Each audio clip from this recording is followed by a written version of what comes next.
Boa noite a todos os amigos e as amigas que estão aqui com a gente presencialmente. Também boa noite aos nossos irmãos internautas que nos acompanham nas plataformas virtuais. Lembrando que todas as palestras que a gente faz, após a palestra, o vídeo que a gente transmite ao vivo no Facebook vai para o nosso canal no YouTube. Convido todos para entrarem lá no nosso canal e se inscreverem e dar uma curtida. E se achar interessante, compartilhar alguma palestra que está todas as... É o acervo. O nosso acervo de palestras estão lá no canal Consolador Prometido no YouTube. Então, quero ver hoje se nós vamos conquistar alguns inscritos mais, que é sempre o desafio que a gente faz a cada quarta-feira. Então, dando início, fazer uma leitura para nós nos harmonizarmos, para nós nos conectarmos com o todo universal do qual somos parte e nos esquecemos enquanto estamos aqui encarnados. Uma leitura aqui do nosso informativo Consolador do mês de dezembro de 2022, cujo título é Saúde. Estás mergulhado psiquicamente na mente universal e divina, seguindo a diretriz ética do equilíbrio e da ordem, que fluem e refluem em toda parte. Respiras em cima de saúde e de paz. Quando te desconectas do complexo mantenedor da harmonia que te envolve, desconcertam-se as peças da maquinaria física, face às vibrações violentas da mente, favorecendo a instalação das doenças. A enfermidade geralmente procede do ser espiritual, resultante do seu passado, que encontra ressonância no psiquismo atual, gerando um campo propício à instalação da desordem. Durante o dia, muitos fatores conspiram contra a tua harmonia mental, não te cabendo agasalhá-los. Resolve, assim, cada situação com calma e segurança, não guardando resíduos mentais negativos. Fato consumado, mente liberada, em programação de novo cometimento superior. A tua saúde depende sempre do teu comportamento moral e espiritual. E, não obstante, se a enfermidade encontrar guarida no teu organismo, recorre à oração e resgata a tua dívida com alegria, em pleno processo de libertação total. É do livro Episódios Diários, pelo Espírito Joana de Ângeles. Então, harmonizados, que nos mantenhamos conectados com esse todo universal. E muitos que aqui estão, que vieram desse todo nos visitar nessa noite, abraçam-nos, depositam sobre cada um dos aqui presentes eflúvios positivos de saúde, e que esses eflúvios positivos de saúde sejam depositados também nas casas dos nossos irmãos que estão nos acompanhando pelas plataformas virtuais e naqueles irmãos que vierem assistir essa mensagem, essa reflexão em outra hora que julgarem mais oportuna. Que assim seja. Então, temos a satisfação de ter aqui conosco a nossa irmã Leisa, que é do Sociedade Espírita Mena Barreto, né? Seja bem-vinda, pode conduzir a tarefa e que os amigos da espiritualidade te amparem. Obrigada. Uma boa noite, queridos amigos. Eu agradeço por estar aqui nessa casa de novo, retornando, uma casa onde me sinto muito bem, um ambiente muito acolhedor.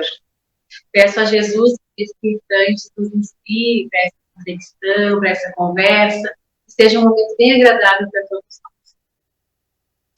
Trouxe hoje para conversar com os amigos a parábola do servo malvado.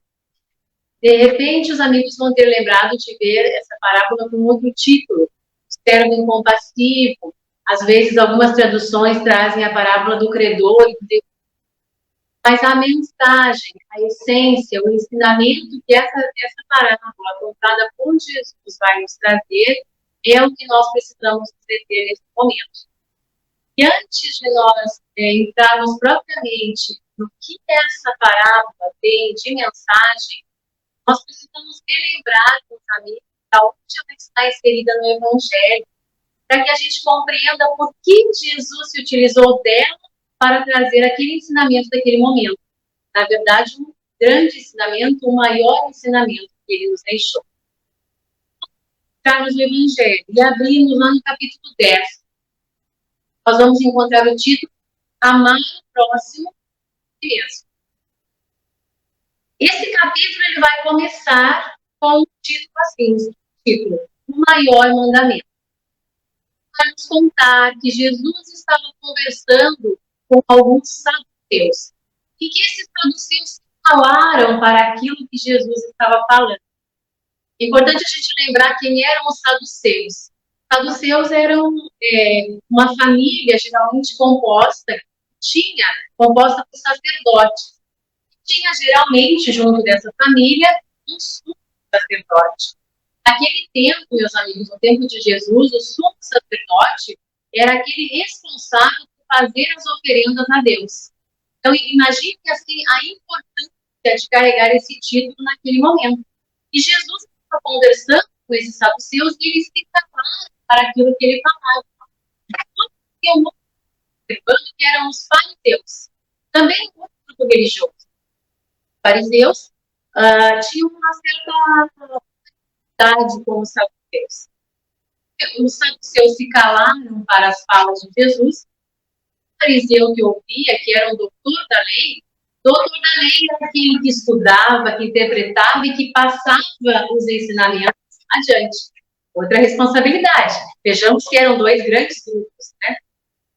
Ter um doutor da lei que ouvia a conversa de Cristo foi fazendo ele uma pergunta, muito de que na resposta, ele encontrasse uma forma de poder usar o propósito. Né?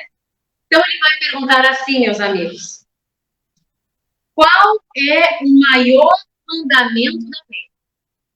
Ele pergunta para Jesus: qual é o maior mandamento da lei? Jesus vai responder: amar o Senhor teu Deus de todo o teu coração, de toda a tua teu espírito. E esse é o maior mandamento, diz ele. E eis o segundo, que é semelhante ao primeiro. Prestemos atenção na fala de Cristo. Segundo e semelhante ao primeiro. Amarás o teu próximo como a ti mesmo. Por que é semelhante ao primeiro? Como é que se ama a Deus? Como é que nós manifestamos o nosso amor a Deus? Respeitando a sua criatura. Nós amo o meu próximo como eu amo a mim, eu preciso me amar e amar o próximo. Eu estou cumprindo com esse grande mandamento que Jesus ensinava, que era amar a Deus. Assim, ele encerra a fala. E ainda faz um tempo antes de encerrar, porque se perguntássemos, mas como é que eu vou amar o meu próximo como eu amo a mim mesmo? E aí ele complementa: fazei aos outros aquilo que você deseja que seja feito a você. Essa é uma regra de conduta. Né? Se cumprirmos com esse mandamento, nos colocarmos fazer ao outro aquilo que nós desejaríamos que fosse feito a nós estaríamos, então, cumprindo com esse maior mandamento, que é amar a Deus, assim e ao próximo como mesmos. Para esse ensinamento, Jesus vai usar uma parábola, que a gente sabe que era um ensino que se utilizava daquilo que tinha na época, né? Usava simbologias para que as pessoas pudessem entender o que ele estava falando. Então, ele vai contar a parábola do servo malvado, dizendo assim, que o reino dos céus é comparado a um rei. Olha só, Jesus não está dizendo que o reino dos céus é comparado a essa situação que ele vai narrar. Ele está dizendo que é comparado a um rei. Atentemos na postura desse rei. Quer prestar contas, quer acertar contas com todos os seus servos. Né? Tinha servos que ele devia e ele quer acertar as contas com eles. Então, está chamando, primeiramente, os servos. Esse que ele manda chamar, gente, ele devia 10.000 talentos. Talento é uma moeda da época, uma moeda que era feita em ouro. A pessoa trabalharia para você e você poderia dar coisa dela. No momento que se compra esse bem, mas o servo se ajoelha aos seus pés e diz para ele, pede misericórdia para ele, pede que ele tenha compaixão, que ele não tenha que pagar essa dívida. É uma dívida muito grande. O rei fica, então, tocado de misericórdia e de compaixão e perdoa a dívida do servo. Perdoa. O servo sai daí, parceiro e contente. Só que quando ele sai, ele encontra um outro companheiro dele também, que lhe devia, pessoal, 100 denários. Denários é uma outra moeda utilizada na época, uma moeda bem comum, assim, para transações do dia a dia. Tinha um muitíssimo menor. Se a gente for procurar também, a gente vai encontrar que um denário conseguiria se comprar na época 8 quilos de pães.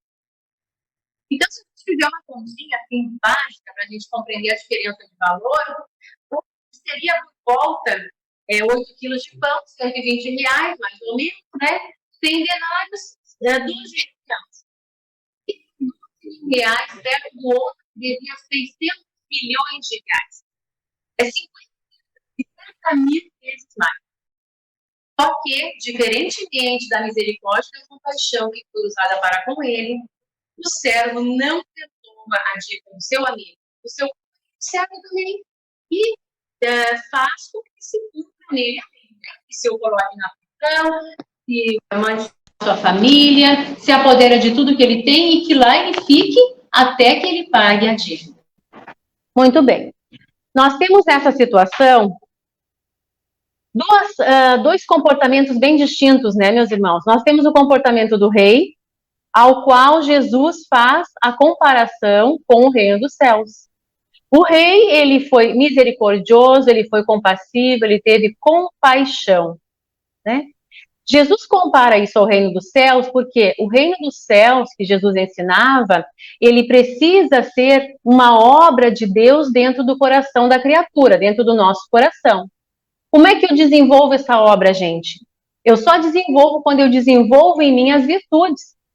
Por exemplo, a virtude que teve o rei, compassividade, que perdoou, né? Que compreendeu a posição em que o outro estava, que se colocou no lugar do outro e que agiu com o outro como ele gostaria que agisse com ele se ele devesse uma quantia tão grande assim. Mas nós temos a outra situação. Nós temos a situação do servo, que tem a sua dívida perdoada, necessitou de misericórdia, mas sai dali e não age assim com aquele que também lhe devia, e lhe devia muito menos. Esse servo, ele faz exatamente o contrário do ensinamento de Jesus. Ele não se coloca no lugar do outro, ele não quer saber o que está acontecendo, por que o outro está com aquela problemática, aquela situação. Ele quer a cobrança da sua dívida e ponto final. São as duas situações que nós temos. Muito bem. Se a gente pensar um pouquinho, será que na nossa vida, né? Porque aqui na parábola, o exemplo que é usado, como nós dissemos, é lá daquela época. Dívida monetária, dívida financeira. Mas se a gente trouxer isso para a nossa vida hoje, será que vez ou outra nós nos encontramos na posição desse servo que ora é credor de alguém? Credor quando? Quando alguém lhe faz algo, quando alguém erra para com ele, quando alguém não age correto com ele, e ora na posição do devedor, ou seja, quando nós nos equivocamos na caminhada, quando nós tropeçamos, nós erramos a nossa postura junto do outro. Será que a gente não está frequentemente ou numa posição de credor e de devedor? Ou será que a gente às vezes não está nas duas posições? Hoje no nosso dia a dia, vamos pensando dessa forma, né? Se a gente analisar a nossa caminhada aqui, a gente sabe que nessa própria caminhada, naturalmente a gente erra, a gente comete equívocos, né? Quem de nós já não agiu de uma forma que não foi correta? Mas só que por misericórdia divina, a mesma misericórdia que o servo implora lá ao rei, Deus nos permite nos reavermos com aquilo que nós nos equivocamos. Ele perdoa, simbolicamente falando, as nossas dívidas como o rei da história perdoa o seu servo. Então, nós, na caminhada, isso que a gente está olhando só para essa nossa existência. Imagina se a gente conhecesse as existências pretéritas nossas. Se nós soubéssemos o que nós já fizemos em outros momentos. Com certeza, em algum momento, nós nos equivocamos. Isso nos colocou na posição de devedor. Mas com a misericórdia divina, nós tivemos a oportunidade de ajustarmos o passo, né? Mas e quando nós estamos, no nosso dia a dia, na posição do credor?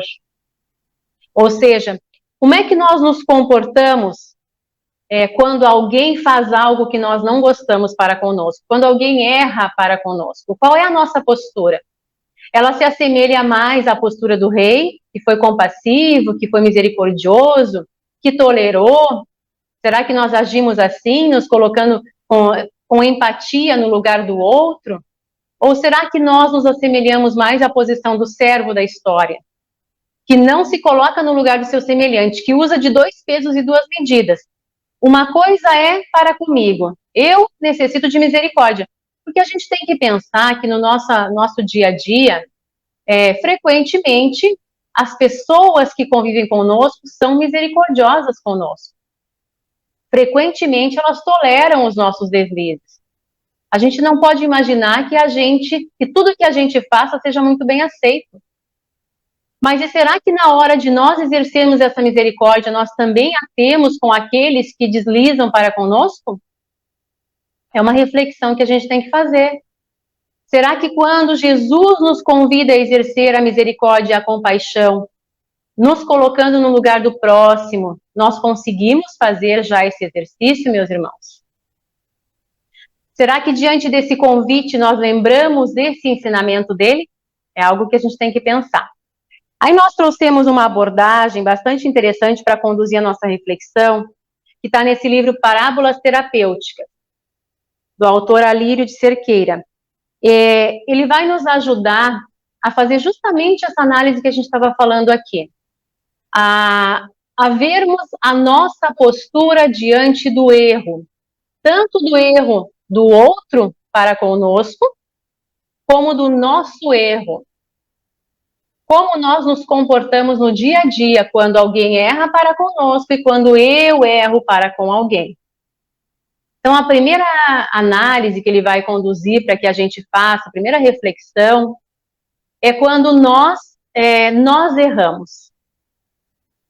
Então, ele vai nos dizer assim, a semelhança do que Santo Agostinho nos orienta no Evangelho, que a gente passe em revista aquilo que a gente fez durante o dia. É uma primeira análise, né? Avalie as suas atitudes, as suas ações, como é que você se comportou frente àquele obstáculo, àquele outro, como é que foi o teu comportamento? Esse é um primeiro passo, né? Analisando o meu comportamento, detecto, classifico ele como errado. Como é que ele é errado? Como é que eu sei que ele é errado? Ele é errado quando ele é um ato de desamor. Ele é errado quando ele vai contra a lei de justiça, de amor e caridade. Ele é errado quando ele vai contra o ensinamento de Jesus. A autora Sueli Caldas Schuber, no seu livro Transtornos Mentais, ela diz que nós erramos todas as vezes que nós nos afastamos da casa do Pai. Então, se a gente fizer essa análise, né, é um autoexame consciente, ali ele vai dizer assim, muito consciente das nossas atitudes. E se nós constatarmos o erro, daí o que a gente vai fazer? Errei, tá? O que nós vamos fazer? Nós temos aqui alguns caminhos. O primeiro caminho é nós nos determos na lamentação, que a gente vai ver que não vai ajudar em nada logo em seguida. Nossa, errei, eu sou uma pessoa que erro muito, e agora o que eu vou fazer? Eu não mereço, eu não posso mais me permitir nada porque eu errei. Essa é a lamentação. É um sentimento de culpa que vai ficando dentro de nós, que vai crescendo dentro de nós e que nos leva até, o Alírio vai dizer futuramente, muitas vezes, a nos autopunirmos por culpas que nós carregamos. Então, eu detecto que eu errei e eu passo a me punir. Punir, pessoal, às vezes até o próprio corpo, castigar porque um dia eu errei. Às vezes isso não é nem consciente, eu nem sei, porque o meu erro pode nem ter sido nessa presente existência.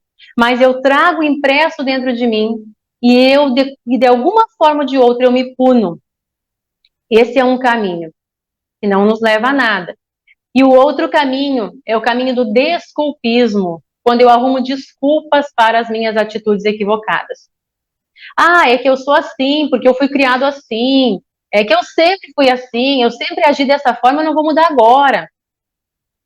Nem a culpa, nem a desculpa vão nos auxiliar a fazer um exame real de consciência. Nenhum dos dois vão nos levar a sairmos dessa zona que a gente fica ali anos e anos e anos, às vezes, alimentando. A Lírio diz que uma atitude responsável, né, que não seria o culpismo nem o desculpismo, seria nós olharmos para a nossa atitude e assumirmos a responsabilidade por aquilo que fizemos. Sim, eu errei, eu fui responsável por aquilo ali. O que está acontecendo agora tem a minha parcela de contribuição. É uma primeira etapa, né? Depois disso, pessoal, eu preciso me arrepender daquilo que eu fiz, me arrepender de verdade, do íntimo do meu coração. É preciso que eu me arrependa para que eu passe para as etapas seguintes. Nós vamos encontrar lá no livro Céu e Inferno um depoimento de um espírito sofredor chamado Lisbeth. Kardec classifica como um espírito sofredor. E ela está numa conversa, né? É um trabalho mediúnico, aqueles que Kardec fazia com toda a sua equipe, né? Para estudar, para entender. E numa das questões, ela está contando, relatando a sua situação de dor e sofrimento, pedindo crenças, inclusive. E aí ela conta que ela foi, durante a vida dela, a existência dela, muito, mas muito rica financeiramente. E ela era servida. Só que ela sentia, assim, um imenso prazer em ser servida. Tanto que se aqueles que a serviam não se demonstravam muito, muito subalternos, ela os fazia ser, porque aquilo dava satisfação a ela. Ela sentia satisfação em que outros lhe servissem. E por tudo isso, por decorrência desses equívocos, ela se encontrava naquele sofrimento. E aí Kardec pergunta para ela se ela já havia se arrependido. E ela diz que, infelizmente, apesar do sofrimento, não. E que talvez, exposta novamente às mesmas condições, ela voltasse a fazer os mesmos atos. Então, nesse espírito, chegou a etapa de analisar, analisou a sua postura, viu que errou, mas não se arrependeu. Tem que haver o arrependimento para que nós possamos, a partir dele, analisar aquela situação e aprender com aquilo ali. Para que a gente não tenha que passar novamente por aquela etapa. Eu preciso aprender com o meu equívoco. Ele tem que servir de lição para o meu melhoramento. E após isso, então, a etapa fundamental, que é a reparação. Eu preciso me dispor a reparar aquilo que eu lesei. E aí, pessoal, reparar aqui é tratar com amor aonde nós semeamos o desamor. Todas as vezes que nós nos equivocamos, lembremos, nós agimos com desamor. Eu preciso reparar isso levando o amor. Por isso que Paulo de Tarso vai dizer que o amor cobre a multidão de pecados. Porque às vezes, meus irmãos, pensemos no exemplo lá da parábola, que aquele servo devia uma quantia muito grande, ou seja, era alguém muito endividado. Quanto tempo se levaria para sanar dívidas tão grandes assim? Mas a gente sabe que na justiça divina não funciona dessa forma, não é uma matemática. Às vezes, uma atitude nossa, uma atitude de amor verdadeiro, é capaz de abrandar tantas dores que nós mesmos causamos. Porque tem a ver com o esforço, com o tamanho da dedicação, da vontade de querer melhorar que nós colocamos naquela tarefa. Então é preciso tratar aquilo que estava com desamor com amor. Essa é a reparação. Essa é uma situação, é quando nós nos damos conta do nosso erro.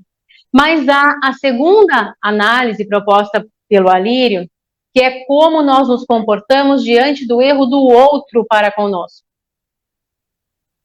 Como lá no servo da parábola, né? Que o seu companheiro lhe devia uma pequena quantia. Como é que nós nos portamos no dia a dia quando alguém erra conosco? Será que nós conseguimos nos colocar no lugar dele, daquela pessoa, ou não? Será que nós agimos com desamor? Será que nós conseguimos perdoar, gente? É algo que nós também precisamos pensar. E aí, perdoar, a gente sempre fala no perdão, né? Mas a gente tem que sempre lembrar que perdoar, pessoal, significa nos libertarmos daquela situação ali. Perdoar alguém que nos ofendeu, alguém que nos caluniou, alguém que nos fez um mal, que nos roubou, enfim. Significa nos desligarmos daquela pessoa, seguirmos a nossa caminhada e deixar que ele siga dele. Porque quando a gente não perdoa, a gente carrega dentro do coração um fardo muito pesado. A gente vê nas obras, né, espíritas, geralmente romances ou outras obras que nos trazem exemplos de vida para que a gente aprenda. Espíritos que ficaram por anos e anos agarrados, acoplados como obsessores àqueles que lhe fizeram mal, porque não perdoaram. E, no entanto, agarrados àquele ali que foi o seu algoz, não percebem a sua família, às vezes, que está ao seu lado, tentando lhe tocar, tentando, né, fazer com que ele tenha um outro olhar, porque carrega o peso da mágoa, do rancor, muitas vezes da vingança, que a gente às vezes chama de justiça, dentro do coração. Então, o perdão, ele faz muito melhor para quem o dá do que para quem recebe.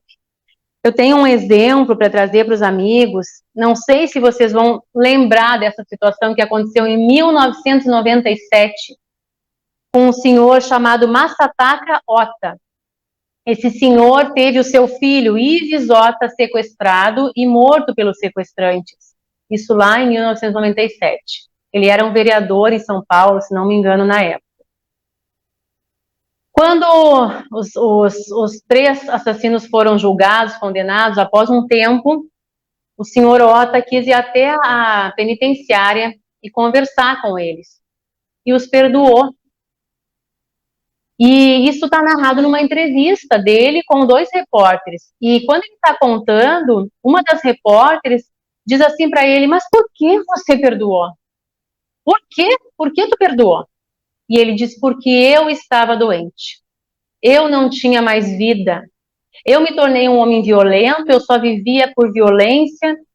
E quando meu filho foi assassinado, eu procurei uma casa espírita e passei a estudar a doutrina espírita e compreendi que o meu filho não havia morrido e que ele, vivo, jamais desejaria que eu continuasse doente como eu estava. Então eu fui até lá e eu me libertei do peso que eu carregava dentro de mim.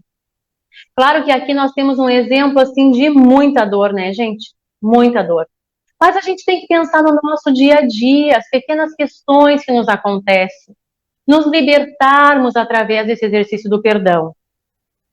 Cabe a gente lembrar também, meus amigos, que perdoar não significa isentar o outro da reparação do erro.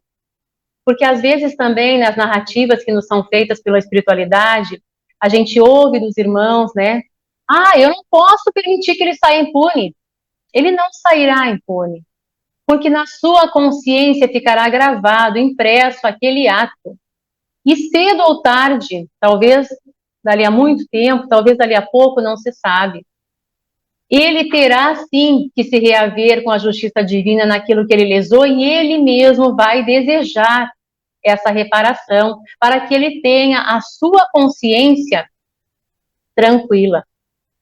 Então, quando eu perdoo o outro, não significa dizer que o outro vai ficar impune. Ele vai ter sim que pagar pelo erro que ele fez.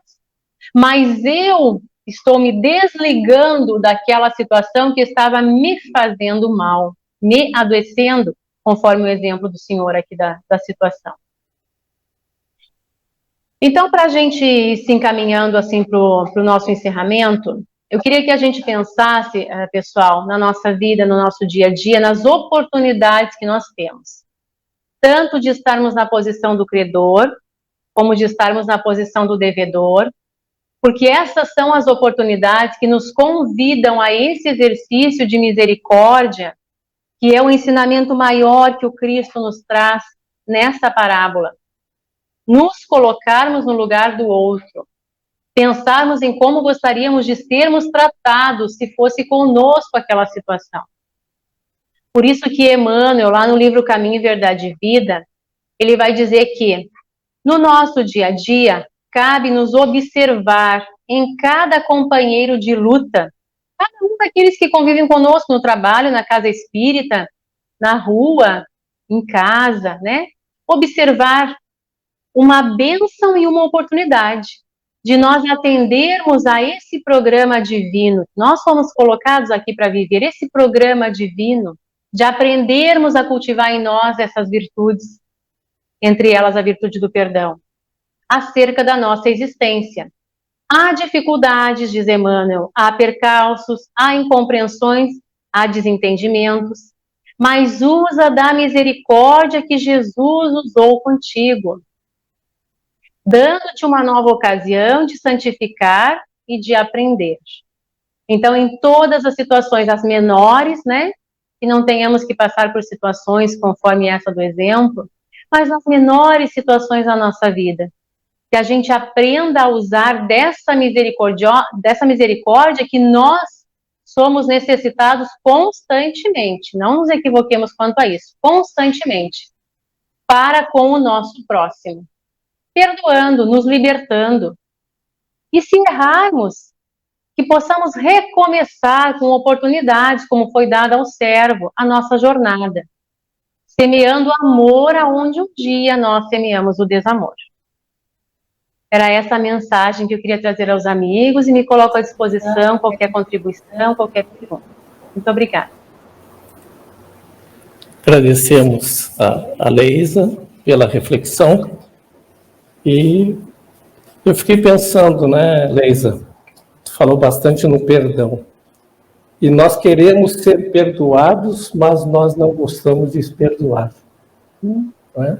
E lá a mensagem de São Francisco, né? Perdoando que se é perdoado. E vai bem de encontro à parábola. Exato.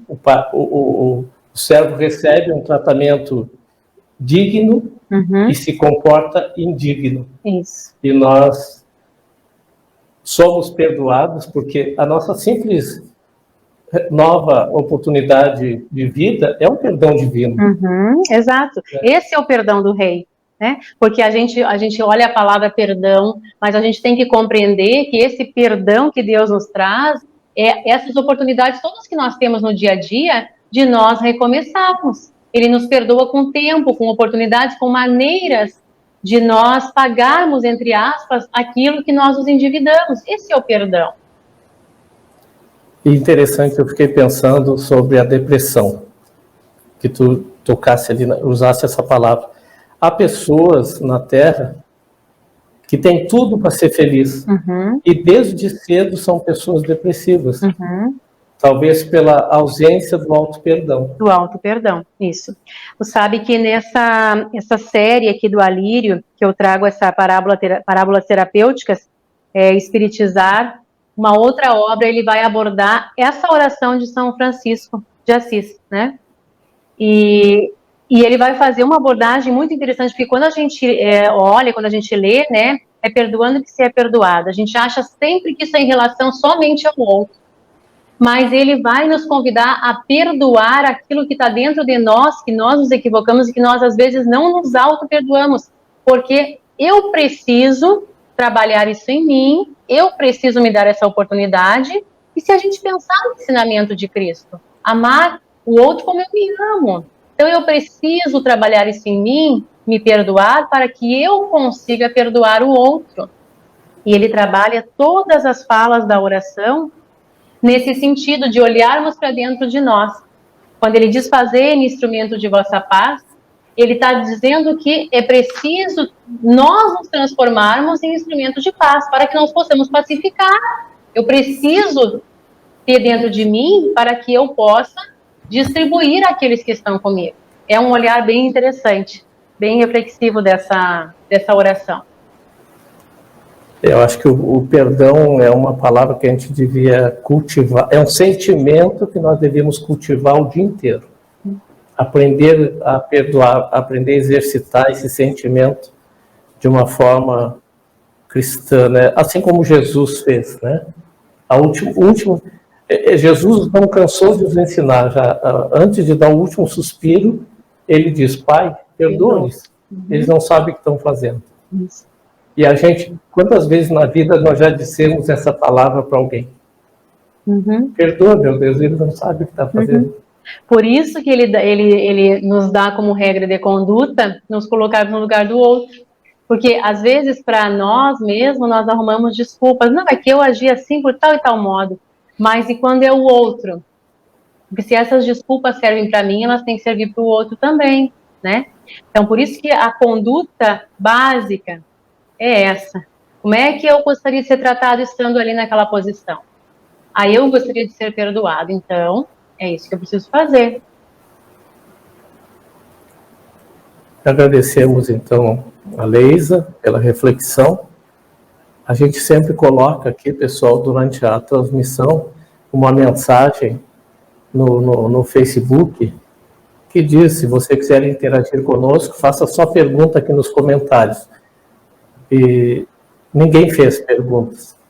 Mas é uma proposta, aos que estão aqui presentes no Centro Espírita, é uma proposta que a Casa do Consolador tem, que as pessoas que aqui vêm assistir a palestra possam se manifestar. Uhum. Por isso que a gente pergunta, se alguém quiser fazer algum questionamento, algum comentário sobre o que a nossa irmã falou, até complementar, ela vai ficar contente. Claro. Né? Com certeza é uma troca de aprendizado. Então, se alguém quiser fazer alguma pergunta, se manifestar para a nossa irmã Leisa, dos aqui presentes, está aberto. A proposta é que seja um diálogo. Até agora, por enquanto, foi um monólogo. Tá? Então, se alguém quiser fazer algum comentário para a nossa irmã, sinta-se à vontade, pessoal. Que o pessoal aqui da internet não comentaram muito, só fizeram comentário aqui no início.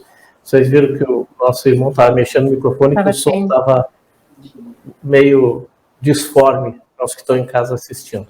Mas lembrando que depois, sempre que a gente põe no YouTube, nós fazemos essas correções de áudio.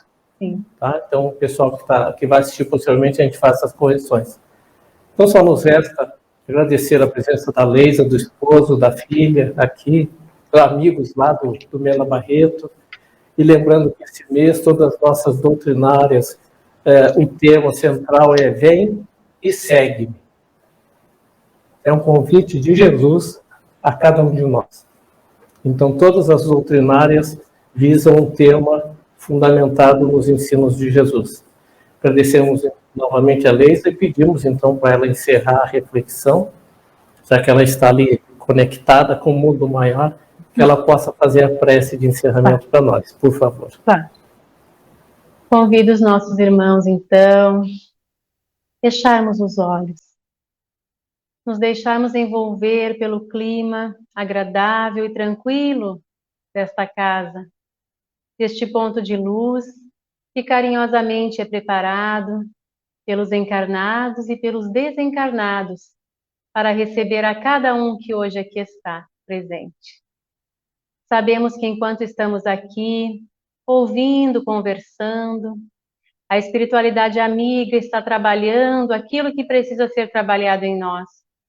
Está agindo no íntimo do nosso coração. E certamente sairemos daqui tranquilos e serenos, levando conosco essa luz, essa paz e esse amor que nesta casa se espalha. Agradecemos ao Mestre, querido amigo Jesus, por nos possibilitar esse encontro. Agradecemos a oportunidade do estudo, que essas sementinhas possam ser plantadas no nosso coração.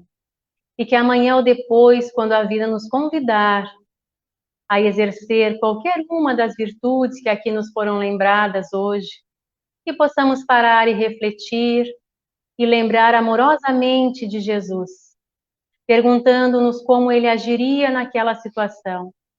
E que essa, então, seja a nossa regra de conduta para sempre. Agradecemos os benfeitores da casa também. E que essa paz e essa luz chegue a todos os lares que estão assistindo e a todos os nossos irmãos que precisam, nesse momento, de um abraço fraterno, de um aconchego, de um carinho. Que Jesus visite igualmente a cada lar. E que tenhamos todos uma noite de muita paz. Muito obrigada, que assim seja.